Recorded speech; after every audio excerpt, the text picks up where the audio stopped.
Hello guys, तो ये machine आया सिंगर का 4423 हैवी ड्यूटी, जो कि हमने मंगाया है स्पेशली डिज़ाइन करने के लिए। तो आइए चलिए हम इसे अनबॉक्स कर लेते हैं और देखते हैं। ठीक है, क्या साइड होगा। तो अभी इसको फटाफट हम अनबॉक्स कर लेते हैं। तो बन गया, तो बनाओ।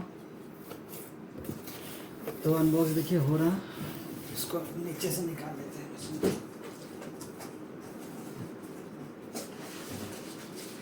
देखिए ये रहा मशीन, ये फ्रंट से ऐसा नहीं दिखता है।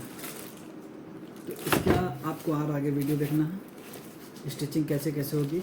इसमें 7-8 तरीके के डिज़ाइन के स्टिच होते हैं। तो आप बताइएगा आपको किस तरीके का स्टिच देखना है, हम उसको प्रॉपर वीडियो बना कर दे देंगे। तो वीडियो आगे देखने के लिए लाइक करें, शेयर करें, सब्सक्राइब करें। Thank you.